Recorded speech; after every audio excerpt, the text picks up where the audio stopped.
Friends finally मैं class 12 chemistry वाले student के लिए बहुत ही ज्यादा इंपॉर्टेंट वीडियो लेके आ गया हूँ जो है very important higher order thinking skill question. ध्यान रखिएगा, अगर आपका केमिस्ट्री में अच्छा स्कोर करना टारगेट है, क्योंकि one of the most easiest subject होता है, तो ये बहुत ही ज्यादा इंपॉर्टेंट हो जाता है कि आपको higher order thinking skill question मतलब कि हॉट्स क्वेश्चन प्रैक्टिस अच्छे से करना पड़ेगा। तो ध्यान रखिएगा, जो मैंने हॉट्स क्वेश्चन आज के वीडियो में लिए हैं वो 3 मार्क्स के प्लस ये प्रीवियस ईयर में रिपीटेडली पूछे जा रहे हैं, तो बहुत ही ज्यादा आपके लिए इंपॉर्टेंट हो जाता है। और ये स्ट्रिक्टली एज पर the CBSE reduce syllabus and new pattern पे बेस्ड होने वाला है। तो चलिए फ्रेंड्स, हम लोग चलते हैं क्वेश्चन नंबर 1 की तरफ। बट उससे पहले बताना चाहता हूं कि फ्रेंड्स, अगर आप क्लास 11th या फिर 12th या फिर ड्रॉपर्स के स्टूडेंट है और आप नीट एग्जाम की प्रिपरेशन कर रहे हैं, तो अनअकैडमी आपके लिए लेके आ गया है प्रोजेक्ट क्लाइमेक्स। ध्यान रखिएगा कि यहाँ पर अनअकैडमी के टॉप एडुकेटर आपको 9 दिसंबर से 14 दिसंबर तक बिल्कुल 4 PM से लेकर 7 PM तक टीच कर रहे हैं। ठीक है, ध्यान रखिएगा कि यहाँ पर आपको क्या क्या मिलेगा। फिजिक्स, केमिस्ट्री, बायोलॉजी को पूरे अच्छी तरीके से रिवाइज करवाया जाएगा, वो भी बिल्कुल एक्सपर्ट के द्वारा। यहां पर हाई वेटेज टॉपिक को कवर करवाया जाएगा और मल्टीपल चॉइस क्वेश्चन को और प्रीवियस ईयर क्वेश्चन को भी पिकअप किया जाएगा। तो ये बहुत ही ज्यादा इंपॉर्टेंट हो जाता है आप सभी नीट स्टूडेंट के लिए। और ध्यान रखिएगा, ये कंप्लीटली फ्री ऑफ कॉस्ट रखा गया है, तो इससे अच्छी बात और क्या हो सकती है। अब देखिए, यहां पर एक प्रॉपर शेड्यूल क्लासेस मिलेगा 9 दिसंबर से लेकर 14 दिसंबर तक। और बाई चांस अगर आप लाइव मिस कर देते हैं तो रिकॉर्डेड सेशन भी आपको देखने को मिल जाएगा। अब देखिए, यहां पर मैंने डिस्क्रिप्शन बॉक्स में लिंक दिया है, वहां से जाके आप लोग सब्सक्रिप्शन लेना चाहे तो ले सकते हैं, या फिर अनअकैडमी के लर्निंग ऐप को प्ले स्टोर से डाउनलोड कर लीजिए। देन आप लोग हमारा कूपन कोड fastest_education का यूज कर लीजिएगा, तो आपको बिल्कुल free of cost test series और क्लासेस आपका फ्रीली अनलॉक हो जाएंगे। तो इस बार करना है आप सभी को नीट एग्जाम को क्रैक अनअकैडमी के साथ। अब देखिए, पहला क्वेश्चन आप लोग ध्यान से पढ़िए। देखिए, हॉट्स क्वेश्चन है, इसका मतलब ये बिल्कुल नहीं हुआ कि क्वेश्चन हार्ड होगा जी, बिल्कुल नहीं। थोड़ा सा आपको दिमाग लगाना, ऑटोमेटिक आंसर निकल जाएगा। देखिए, यहाँ पर पहला क्वेश्चन में क्या बोला कि a reaction is second order with respect to A and आपका first order with respect to B. तो आपको क्या बोला पहला क्वेश्चन कि write the differential rate equation. तो देखिए, रेट इक्वेशन मतलब क्या हो गया, R इज इक्वल टू के। यहाँ पर देखिए, यहाँ पर ए और बी मतलब क्या हो गया, फॉर एग्जांपल आपका ए प्लस बी कोई रिएक्शन हो रहा है जो आपका कुछ प्रोडक्ट दे रहा होगा। तो यहाँ पर क्या बोला है कि ए के साथ जो ऑर्डर है ये आपका सेकेंड ऑर्डर है, मतलब पावर 2 हो जाएगा। और जो बी के साथ जो ऑर्डर है ये आपका फर्स्ट ऑर्डर का है, तो बी का कंसंट्रेशन का पावर क्या हो जाएगा, 1 हो जाएगा। तो यही हमारा क्या हो जाएगा, डिफरेंशियल रेट इक्वेशन। तो क्या पहले क्वेश्चन सभी बच्चे को क्लियर है। यहाँ पर क्या बोला है कि ए के साथ सेकेंड ऑर्डर है, मैंने यहाँ पर बता दिया, बी के साथ फर्स्ट ऑर्डर है वो हमने बता दिया। तो ये हमारा क्या हो जाएगा, पहले क्वेश्चन का आंसर हो जाएगा। अब देखिए, दूसरा क्वेश्चन में क्या बोला है कि how is the rate affected on increasing the concentration of A 3 times. देखिए, ये जो आपका क्वेश्चन है ये आपका केमिकल काइनेटिक्स से पिकअप किया गया है। अब देखिए क्या बोल रहा है कि यहाँ पर रेट क्या इफेक्ट होगा, मतलब न्यू रेट क्या होगा अगर हम लोग कंसंट्रेशन ऑफ ए को 3 टाइम्स इंक्रीज कर दे। ठीक है, तो ध्यान रखिएगा, यहाँ पर बी का बात नहीं हुआ है, तो बी को हम लोग एज अ कांस्टेंट ट्रीट करेंगे। तो यहाँ पर अगर मैं न्यू रेट को R डे से डिनोट करता हूँ कि तो आपका कांस्टेंट है, और ए की जगह क्या कर दिया गया 3 टाइम्स, मतलब क्या हो गया, ए की जगह आपका 3a टू द पावर 2 मतलब कि स्क्वायर हो जाएगा, और बी तो हमारा बी रहने वाला है। अब देखिए क्या कीजिए, ये दोनों को आपस में डिवाइड कर दीजिए, तो आपका क्या आ जाएगा बताइए। अगर डिवाइड कीजिएगा तो आपका आ जाएगा R डैश बाई R आ जाएगा, ये ये भी कैंसिल हो जाएगा, तो हमारा क्या बचेगा 9 यहाँ पर, और कंसंट्रेशन ऑफ ए स्क्वायर, और नीचे में क्या बचेगा कंसंट्रेशन ऑफ ए स्क्वायर, ये भी हमारा कट जाएगा, तो आपका क्या बचेगा 9 बचेगा। तो जो आपका R डैश आ गया ये आपका क्या आ गया 9R आ गया। मतलब क्या हो गया कि अगर यहाँ पर कंसंट्रेशन ऑफ ए को अगर 3 टाइम्स बढ़ाया जाएगा तो जो न्यू रेट होगा वो आपका 9 टाइम्स बढ़ जाएगा पुराने वाले या फिर ओरिजिनल ओरिजिनल रेट से, ठीक है। तो क्या ये वाला क्वेश्चन भी सभी बच्चे को समझ में आ गया? बिल्कुल आ गया होगा। डिफिकल्ट क्या था जो समझ में नहीं आएगा। अब देखिए यहाँ पर जो थर्ड क्वेश्चन क्या बोला, इसको आप लोग ध्यान से रीड कीजिए। यहाँ पर बोला है कि how is the rate affected when the concentration of both A and B are double. मतलब क्या हो गया, दोनों को यहाँ पर डबल कर दिया गया है। तो क्या हो जाएगा, आर डैश, इसको मैं आर डबल डैश से डिनोट करता हूं, तो ये हमारा R double dash is equal to K, A की जगह हमारा 2a का स्क्वायर हो जाएगा और यहाँ पर b की जगह 2b हो जाएगा। अब देखिए क्या कीजिए, ये दोनों को आप डिवाइड कीजिए, ये दोनों को डिवाइड कर दीजिए, इसको और इसको, तो आपका क्या आ जाएगा, आर डबल डैश बाई आपका आर आ जाएगा। ये के हमारा कैंसिल हो जाएगा, ऊपर में क्या बचेगा, 2 का स्क्वायर 4 हो जाएगा और यहाँ पर क्या बचेगा, 2 को बाहर ले लीजिए तो ये हमारा कंसंट्रेशन ऑफ बी बचेगा और यहाँ पर क्या है बताइए, कंसंट्रेशन ऑफ ए का स्क्वायर और यहाँ पर बी है। तो ये हमारा कैंसिल हो गया, ये हमारा कैंसिल हो गया, तो हमारा क्या बच गया, R double dash by R is equal to 4 into 2 हमारा 8 आ जाएगा।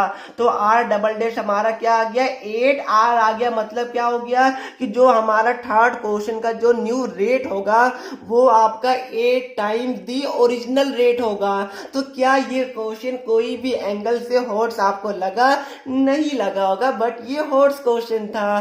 तो मैंने आपको एज ऑलरेडी बोला कि कोई भी क्वेश्चन डिफिकल्ट नहीं होता है, बस आपको क्वेश्चन को ध्यान से पढ़ना पड़ता है और समझना पड़ता है। अब देखिए, अब हम लोग सेकेंड क्वेश्चन की तरफ चलते हैं। ये भी क्वेश्चन हॉट से और ये इलेक्ट्रोकेमिस्ट्री वाले टॉपिक से पिकअप किया गया। अब क्वेश्चन को ध्यान से पढ़ेगा क्योंकि क्वेश्चन को पढ़ना बहुत ही ज्यादा इंपॉर्टेंट हो जाता है, ठीक है। यहाँ पर क्या गिवन है कि 1/2 cell in a voltaic cell. वोल्टेक cell क्या होता है बताइए? जो ये आपका इलेक्ट्रोकेमिकल सेल होता है जो आपका केमिकल एनर्जी को यूज करके इलेक्ट्रिकल एनर्जी को प्रोड्यूस करता है।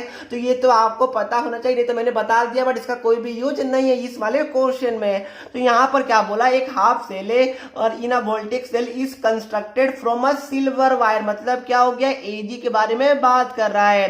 फिर क्या बोल रहा है, dipped in silver nitrate solution of unknown concentration, ठीक है। तो इसका कोई भी कंसंट्रेशन आपका नहीं गिवन है। Let us suppose x given है तो आपको ये नहीं गिवन है।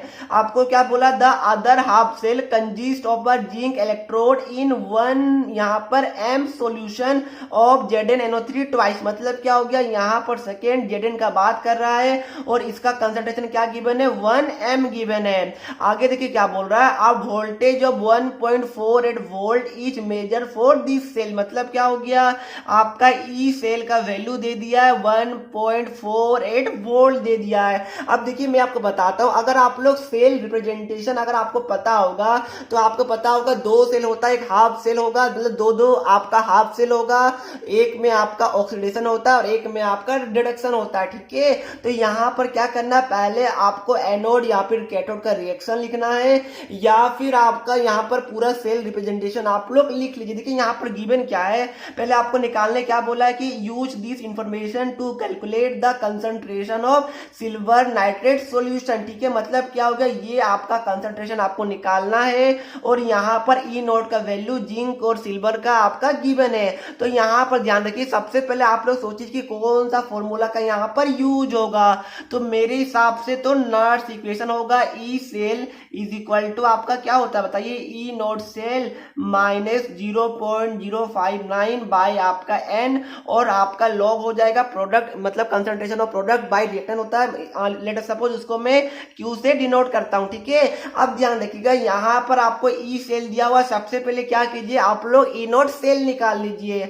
तो उससे पहले क्या करना पड़ेगा, पहले आपको एनोड और कैथोड तो पता रहना चाहिए। तो यहाँ पर देखिए जो आपका इनोड वैल्यू गिवन है जिंक का वो माइनस 0.76 वोल्ट है और आपका जो इनोड वैल्यू गिवन है सिल्वर का वो आपका प्लस 0.80 है। अब देखिए मैं आपको एक शॉर्टकट बताता हूँ, ध्यान रखिएगा, एक ट्रिक भी समझ सकते हैं कि जिसका ई नोड का वैल्यू सबसे ज्यादा कम या फिर नेगेटिव में होगा वही आपका ऑक्सीडेशन में जाता है। ये बात को ध्यान में रखिए। अगर आप चाहते हो तो कहीं पर साइड में कॉपी में लिख भी सकते हैं। जिसका ई नोट का वैल्यू सबसे ज्यादा नेगेटिव में रहेगा वो आपका ऑक्सीडेशन में जाएगा, क्योंकि बच्चे कंफ्यूज होते, वो दोनों उल्टा पुल्टा कर देते, तो ये बात को ध्यान में रखिएगा। तो आपका यहाँ पर एनोड में क्या होता है, ऑक्सीडेशन होता है, तो यहाँ पर लिखिए क्या होगा बताइए, ये हमारा हो जाएगा Zn, जो हमारा Zn2 पॉजिटिव देगा प्लस 2 इलेक्ट्रॉन रिलीज करेगा। फिर आपका कैथोड में क्या होगा बताइए, कैथोड में आपका क्या होता है, रिडक्शन होता है, तो ये आपका Ag प्लस और ये प्लस इलेक्ट्रॉन ये हमें क्या देगा, Ag देगा। अब देखिए बैलेंस नहीं है तो यहाँ पर क्या कीजिए, देखिए यहाँ पर 2 इलेक्ट्रॉन है, यहाँ पर 1 है, तो 2 से आप यहाँ पर मल्टीप्लाई कर दीजिए। अब क्या कीजिए, आप लोग यहाँ पर ओवरऑल रिएक्शन में लिख सकते हैं, तो क्या हो जाएगा बताइए, ओवरऑल रिएक्शन आप लोग लिख लीजिए।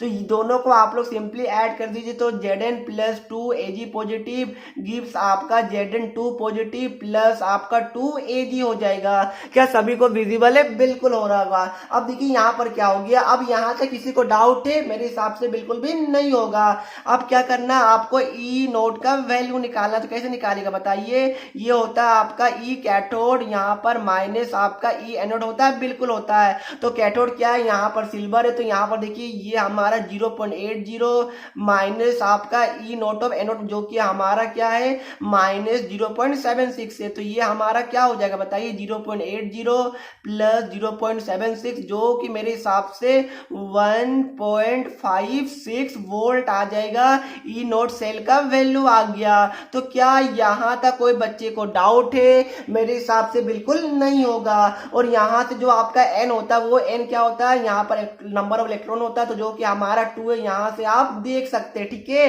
तो एन का वैल्यू 2 आ गया, ई नोट सेल का वैल्यू 1.56 वोल्ट आ गया। और आपको पता देखिए यहाँ पर आपका क्वेश्चन ऑलरेडी गिवन है कि जो आपका कंसंट्रेशन ऑफ जिंक ये हमारा 1m है, ठीक है। तो ये हमारा क्या गिवन है 1m गिवन है, और इसको आप लोग x मान लीजिए जो कि हमें निकालना है। तो मेरे हिसाब से ये कंप्लीट डाटा था जो कि मैंने आपको बता दिया। अब आपको क्या करना है, सिंपली नर्स इक्वेशन में आपको पुट कर देना। तो ये आपका E cell is equal to E naught cell minus आपका 0.059 बाय आपका एन लॉग आपका क्या हो जाएगा रिएक्टेंट बाय प्रोडक्ट, तो मतलब कि concentration of Zn2 positive bye आपका यहाँ पर कंसंट्रेशन ऑफ Ag पॉजिटिव, यहाँ पर आपका स्टोकियोमेट्रिक कोएफिशिएंट 2 है, तो ये आपका पावर में चला जाएगा। अब आप लोग पुट कीजिए, देखिए ई सेल का वैल्यू क्या गिवन है 1.48 वोल्ट गिवन है, तो यहाँ पर आप लोग पुट कर दीजिए।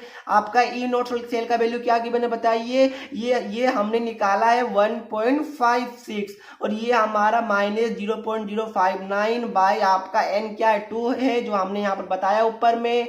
लॉग क्या हो जाएगा Zn2 पॉजिटिव का जो कंसंट्रेशन वो 1 गिवन है, तो ये 1 और इसको हमने x मान लिया, तो ये हमारा 1/x² हो जाएगा। क्या यहाँ तक सभी बच्चे को क्लियर है? कोई बच्चे को थोड़ा सा भी डाउट होगा तो प्लीज बता दीजिएगा।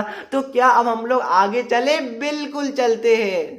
अब आप लोग क्या कीजिए, यहाँ पर अब आपको प्लस और माइनस करना है, क्या वो आप लोग कर पाएगा? चलिए मैं कर देता हूँ। देखिए ये माइनस में है तो इसको क्या कीजिए आप लोग लेफ्ट साइड लेके आ जाइए, और इसको चाहे तो आप लोग काट कोट भी कर सकते हैं, ठीक है। तो क्या हो जाएगा बताइए, इसको आप लोग या फिर पहले मैं पूरा लेके आता हूँ, ये 0.059/2 हो गया आपका। और ये आपका लॉग अगर मैं 1/x² को ऊपर लेके आऊँ तो ये हमारा क्या हो जाएगा x⁻⁻2 हो जाएगा, और ये हमारा क्या हो जाएगा 1.56 माइनस आपका 1.48 हमारा राइट साइड में आएगा तो माइनस हो जाएगा। अब देखिए ये हमारा कितना हो जाएगा, दोनों को माइनस कीजिए तो 0.08 आ रहा है। अब ध्यान रखिएगा एक लॉग का प्रॉपर्टीज होता है, अगर आप मैथ्स वाले बच्चे तो आपको पता होगा, इवन बायो वाले भी होंगे तो पता होगा, नहीं पता है तो प्रॉपर्टीज लिख लीजिए कि log x to the power अगर p रहेगा तो p हमारा मल्टीप्लाई में आ जाता है और log x हमारा एज इट इज रह जाता, तो यहाँ पर क्या होगा -2 हमारा मल्टीप्लाई में आ जाएगा, और ये हमारा क्या हो जाएगा 0.0592 हमारा ऑलरेडी था, और ये हमारा log x हो जाएगा।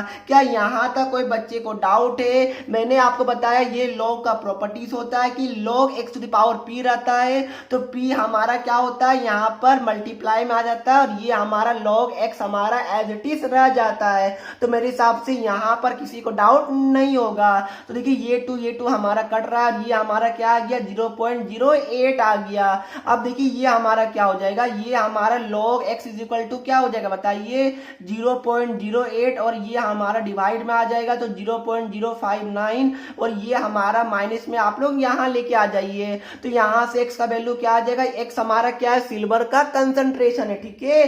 तो ये हमारा आ जाएगा एंटी लॉग ऑफ आपका -0.08 और बाय आपका 0.059। अब देखिए आपको करना क्या है, अपने आंसर को यहीं पर छोड़ देना है क्योंकि सीबीएसई क्या करेगी आपको एंटी लॉग का वैल्यू प्रोवाइड करेगी, क्योंकि सीबीएसई के अकॉर्डिंग कोई भी बच्चे को एग्जाम में एंटी लॉग या फिर लॉग लेके नहीं बैठना है, ठीक है। तो अगर आपके क्वेश्चन में यहाँ पर एंटी लॉग का वैल्यू ऑलरेडी गिवन है तो आप इसके आगे जाइएगा, अगर नहीं गिवन है आप अपने आंसर को यहीं पर छोड़ दीजिएगा, आपको पूरे मार्क्स मिल जाएंगे क्योंकि हमारे वाले क्वेश्चन में यहाँ पर एंटी लॉग का वैल्यू नहीं गिवन था। तो क्या सभी बच्चे को ये वाला क्वेश्चन समझ में आ गया? अरे यार कुछ था ही नहीं, ये तो कैलकुलेशन था, आपको समझना क्या था बताइए।